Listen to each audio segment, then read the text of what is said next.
ஆச்சி மசாலா. எந்த சமையலும் ருசி தேடும் ரகசியம் ₹20. வணக்கம். செய்திச் சுருக்கம். முன்னேற்றத்தின் நுழைவாயிலாக மாறிய வடகிழக்கு மாநிலங்கள். ஒடிசாவின் மயூர்பஞ்சில் நடைபெற்ற நிகழ்ச்சியில் 47,000 கோடி ரூபாய் மதிப்பிலான வளர்ச்சி திட்டங்களை பிரதமர் மோடி தொடங்கி வைத்தார். அவர் உரையாற்றும் போது, இன்று வளர்ச்சியின் பாதையில் ஒடிசா வேகமாக முன்னேறி வருகிறது என கூறினார். வடகிழக்கு மாநிலங்கள் வளர்ச்சி மூலம் இந்தியாவை உருவாக்குவதே மத்திய அரசின் தொலைநோக்கு பார்வை. காங்கிரஸ் காலத்தில் பின்தங்கிய நிலைக்கு அடையாளமாக இருந்த வடகிழக்கு இந்தியா இப்போது முன்னேற்றத்திற்கான நுழைவாயிலாக மாறி வருகிறது என்றார். சரியாதான் ஐயா பேசியிருக்காரு. ராகுலை மூக்குடைத்தார் சசி தரூர். பிரான்சில் நடந்த G7 உச்சி மாநாட்டின் ஒரு பகுதியாக பிரதமர் மோடியும் அமெரிக்க அதிபர் டிரம்பும் இருதரப்பு பேச்சுவார்த்தை நடத்தினர். இந்த சந்திப்பில் உலகளாவிய பாதுகாப்பு மற்றும் வர்த்தகம் குறித்து பேசப்பட்டது. இதில் இந்திய மாலுமிகளின் பாதுகாப்பு மிக முக்கியமான பேசுபொருளாக இருந்தது. இதனை வைத்து காங்கிரஸ் கட்சியினர் பிரதமர் மோடியை விமர்சித்தனர். ஓமன் வளைகுடாவில் இந்திய மாலுமிகள் அமெரிக்க படையினரால் கொல்லப்பட்ட சம்பவத்துக்கு மன்னிப்பு கேட்க வேண்டும் என அவர் அமெரிக்க அதிபரிடம் வலியுறுத்தவில்லை. மாலுமிகள் பாதுகாப்பு விவகாரத்தில் பிரதமர் மோடி அமெரிக்காவிடம் எதையும் பேசாமல் சரணடைந்து விட்டார் என காங்கிரஸ் MP ராகுல் விமர்சித்தார். இந்த நிலையில் விமர்சனங்களுக்கு மாறாக காங்கிரஸ் மூத்த தலைவர் சசி தரூர் பிரதமர் மோடிக்கு ஆதரவாக பேசியுள்ளார். தேசிய அளவில் பிரதமர் மோடிக்கென்று ஒரு தவிர்க்க முடியாத ஈர்ப்பு உள்ளது என்பதில் சந்தேகமே இல்லை. நீங்கள் அவரது தொலைநோக்கு பார்வையை ஏற்றுக்கொள்கிறீர்களோ இல்லையோ, அவரிடம் அளப்பரிய ஆற்றலும் சுறுசுறுப்பும் இருப்பதை நாம் ஒப்புக்கொண்டே ஆக வேண்டும். பிரதமர் மோடி அமெரிக்க அதிபர் டிரம்புடனான சந்திப்பில் இந்தியா தரப்பு நியாயத்தை தெளிவாக எடுத்துரைத்துள்ளார். போர்க்காலங்களில் வணிக கப்பல்களில் இருக்கும் மாலுமிகள் தாக்குதலுக்கு உள்ளாக கூடாது என்ற செய்தியை பிரதமர் மோடி சரியாக பதிவு செய்துள்ளார். அவர்கள் போரிடும் வீரர்கள் அல்ல. ஏதேனும் விதிகளை மீறினால் அவர்களை தடுக்க வேறு வழிகளை கையாள வேண்டுமே தவிர கொல்லக்கூடாது என மோடி கூறியுள்ளார். பிரதமர் பேசிய விதம் சரியே என சசி தரூர் கருத்து தெரிவித்துள்ளார். How do you see Prime Minister Modi's and President Trump's meeting, especially in aftermath of what happened in near the Oman coast on the sailors issue? I think Mr. Modi made his point very clear, both in the public meeting of the G7 in Evian and in the private meeting, I understand, with the President. So it's important to convey the message that in wartime, civilian sailors on commercial vessels should not be targets of combat. They're not fighters, they're not soldiers. It shouldn't be done. And that's a message that I think Mr. Modi conveyed. I read the text of his remarks to G7. He said very clearly that shipping lanes must be inviolate. Plus, there is for us the additional concern that we have sailors in every country's ships. That's right. It doesn't matter if it's not an Indian flag vessel. This wasn't an Indian flag vessel. But there are Indian sailors pretty much in most of the ships in those regions. Now, similarly, there's a lot of Filipino sailors, some Chinese sailors, etc. You've got to understand that it's one thing to attack a military destroyer or frigate. It's quite another to attack a commercial ship. You find some other way. If they're violating your blockade or your sanctions, find some other way of stopping them, interrupting them, boarding them, disabling them, but not killing people. That is something which is very... So you also raised concerns on that. So do you think the PM adequately reflected them or conveyed his I wasn't there. Yeah. Don't ask me what No. all I know is I've read what he said. It seems he's made the point you would like. And Hormuz, this MOU, its impact on India, sir? The MOU Well, if it works, peace is obviously in our benefit and the benefit of every other country. Sasi Tharoor பேச்சை கையில் எடுத்த Bharatiya Janata Congress MP ராகுலை தீவிரமாக விமர்சித்து வருகிறது. சசி தரூர் பேசியதன் மூலம் ராகுல் காந்தி அம்பலமாகியுள்ளார். நாட்டின் நலன் என்று வரும்போது பிரதமர் மோடிக்குத்தான் முதலிடம். ஆனால் நாட்டின் நலனுக்கு எதிராக பேசுவதில் ராகுல் காந்தி எப்போதும் முன்னிலையில் இருக்கிறார் என பாரதிய ஜனதா செய்தி தொடர்பாளர் பிரதீப் பண்டாரி கூறினார். ராகுலின் பிறந்த நாளை ஒட்டி அவரது போலி பிரச்சாரத்தை உடைத்து சசி தரூர் ஒரு நல்ல பரிசை வழங்கியுள்ளார். மாலுமிகள் விவகாரத்தில் பிரதமர் மோடி எதையும் பேசாமல் சரணடைந்து விட்டார் என ராகுல் தொடர்ந்து பொய் குற்றம் சாட்டி வந்தார். ஆனால் பிரதமர் இந்திய தரப்பு நியாயத்தை அழுத்தமாக பேசியுள்ளார் என்று சசி தரூரே கூறியிருக்கிறார். காங்கிரசின் பொய்களை உடைத்துள்ளார். இதனால் ராகுல் காந்தி கோபத்தில் இருப்பார் என பாரதிய ஜனதா கட்சி செய்தி தொடர்பாளர் ஹெர்ஷாத் பூனவல்லா விமர்சித்துள்ளார்.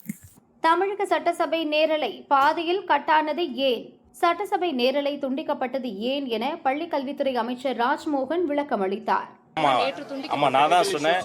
எல்லாரும் ஏவிடியோவே எடுத்து போட்டு எல்லா சேனல்லையும் எல்லாம் இது பண்ணிக்கிட்டு இருந்தீங்க. நான் உண்மையே சொல்றேன், நேரலை போய் கொண்டு இருக்குன்ற நம்பிக்கையில தான் நானும் உள்ள ரொம்ப நேரம் பேசிக்கிட்டு இருந்தேன். அப்புறம் இடையில வந்து வெளியில் நான் வந்து ரெஸ்ட் ரூம் வரும்போது தான் அப்புறம் சொன்னாங்க, அங்கேருந்த காவலாளிகள்லாம் ரொம்ப நல்லா பேசுகிறீங்க ஐயா அப்படிலாம் பாராட்டி சொல்லிட்டு லைவ் போல இருக்குது அப்படின்னாங்க. அப்புறம் நான் போய் உள்ளே விசாரித்து வந்து நான் ஏற்கனவே சொன்னது தான், இது வந்து டெமோக்ரஸியில் வந்து இதை போன்ற சட்டமன்ற நிகழ்வுகள்லாம் நேரலையில் தொடர வேண்டும் என்பதுதான் நிலைப்பாடு. சம்பந்தப்பட்ட துறை அதிகாரிகள் அனைவரோடும் பேசி மிச்சம் இருக்கக்கூடிய நாட்களில் நேரலை தொடரும் என்பதுதான் எங்களுடைய நிலைப்பாடு. இல்லை அதான் இது இப்போ தான் அசம்பிளி முடிஞ்சது, அதை நான் விசாரித்து சொல்கிறேன். பட் நேரலை தொடரும். இனி அது மாதிரி நான் உள்ளே இருந்ததால் அதை பற்றி எனக்கு தகவல் இல்லை. வெளில போய் தான் உண்மை, நான் வெளில போய் தெரிஞ்சுக்கிட்டேன், இடையில வெளில போனாலும் தெரிஞ்சுக்கிட்டேன். அதுக்கப்புறம் நான் சொல்லிடுறேன். ரொம்ப அதாவது காட்டவே முடியாத மாதிரி ஏதாவது ஒரு பிரச்சனைகள் நடந்தால் அது மாதிரி டிசிஷன் எடுக்கலாம். ஒரு சின்ன முடிவு எடுத்து, ஏன்னா அது வந்து மக்கள் பார்க்குறாங்க, குழந்தைகள் பார்க்குறாங்க வந்து ரொம்ப ஆபாசமான வார்த்தைகளோ ரொம்ப அன்பார்லிமெண்ட்ரியான திங் வரும்போது ரொம்ப கயாசம் வரும்போது போகலாம். மற்றபடி ஸ்மூத்தாக தான் அது போச்சு. அதனால அதை நான் கலந்து பேசி இனி இப்படி நடக்காமல் பார்த்துக்கலாம். நேரலை தொடரும். அப்படிலாம் இல்லைங்க, அவர் எங்க அடிக்க பஞ்சாரு, அவர் பின்னாடி இருந்தார். என்ன விஷயம் தானே தெரியாமல் கொஞ்சம் எழுந்து பார்த்தாரே தவிர அப்படிலாம் இல்லை. வன்முறையெல்லாம் இருந்தாலும் ஸ்மூத்தாக தான் போச்சு. நன்றி. யாரும் நம்ம பேரை மிஸ்யூஸ் பண்ணி இந்த அமைப்புகள் சிண்டிகேட்டு இந்த 2-3 பேர் சேர்ந்துக்கிட்டு எனக்கு அமைச்சரே தெரியும், எனக்கு வந்து இவங்கள தெரியும் அவங்கள நம்பாதீங்க. முறைகேடுகள் செய்த காலம்லாம் முடிஞ்சு போச்சு. இது வரைக்கும் எப்படி இருந்ததோ அதை தூக்கி போட்டுருங்க. ஒவ்வொரு டிபார்ட்மெண்ட்லேயுமே அந்த சிஸ்டமை க்ளீன் பண்ணிக்கிட்டே வரும். அதனால் இது நீங்கள் நார்மலாக நேர்மையான முறையில் டெண்டர் எடுத்து ஒரு பிஸ்னஸ் பண்ணுறது என்பது வேறு.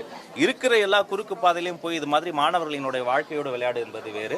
இந்த சம்பவம் குறித்து இன்னும் ஆழமாக விசாரித்து டெஃபினெட்லி நான் ஒரு நல்ல முடிவு எடுத்து உங்களுக்கு சொல்லுவேன். Thank you so much. 3 போர் கப்பல்களை நாட்டுக்கு அர்ப்பணிக்கிறார் மோடி. கொல்கத்தாவைச் சேர்ந்த ராணுவ பொதுத்துறை நிறுவனத்தின் உதவியுடன் உள்நாட்டிலேயே 3 அதிநவீன போர் கப்பல்கள் தயாரிக்கப்பட்டன. அவற்றுக்கு துனகிரி, சன்ஷோதக், அக்ரே என பெயரிடப்பட்டுள்ளன. மறைமுக தாக்குதல் போர் கப்பலான துனகிரியில் பிரம்மோஸ் ஏவுகணைகள் உள்ளிட்ட மேம்பட்ட ஆயுதங்கள் இடம்பெற்றுள்ளன. இது கடற்படையின் போர் திறனை கணிசமாக மேம்படுத்தும். கடலோர மற்றும் ஆழ்கடல் நீரியல் ஆய்வுகளை மேற்கொள்ளவும் கடலியல் மற்றும் புவி இயற்பியல் தரவுகளை சேகரிப்பதற்கும் சன்ஷோதக் கப்பல் வடிவமைக்கப்பட்டுள்ளது. உள்நாட்டு ராக்கெட் ஏவுகணைகள் பொருத்தப்பட்ட அக்ரே கப்பல் கடலோர பகுதிகளில் நீருக்கடியில் உள்ள அச்சுறுத்தல்களை கண்டறிந்து தாக்கும் வகையில் உருவாக்கப்பட்டுள்ளது. கொல்கத்தாவில் உள்ள ஷியாமா பிரசாத் முகர்ஜி துறைமுகத்தில் நாளை நடக்கவுள்ள நிகழ்ச்சியில் 3 போர் கப்பல்களையும் பிரதமர் மோடி நாட்டுக்கு அர்ப்பணிக்க உள்ளார். 2500 ரூபாய் உரிமை தொகை இப்போதைக்கு இல்லை, அதிர்ச்சி அளித்த அமைச்சர். மாநிலத்தின் நிதிநிலை மோசமாக உள்ளதால் தமிழகத்தின் மோசமான நிதிநிலை சூழலில் 2500 ரூபாய் மகளிர் உரிமை தொகை வழங்கப்படுமா என்ற கேள்விக்கு அமைச்சர் அருண்ராஜ் பதிலளித்தார். ஒரு மாசம் ஏற்கனவே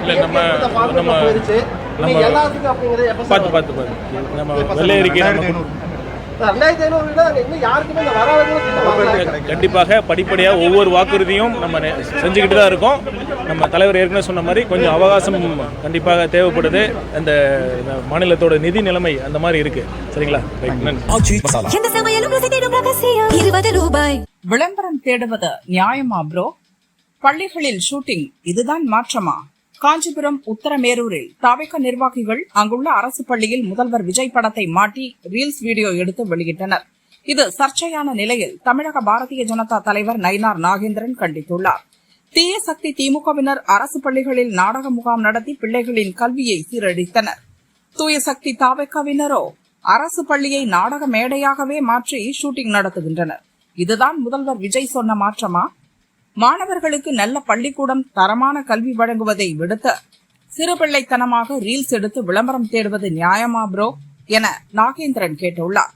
அதிமுகவும் இதை விமர்சித்துள்ளது. இதுதான் நீங்க சொன்ன அந்த மாற்றமா விஜய் சார்? நல்லா இருக்கு சார் உங்க மாற்றம் என்று அதிமுக விமர்சித்துள்ளது.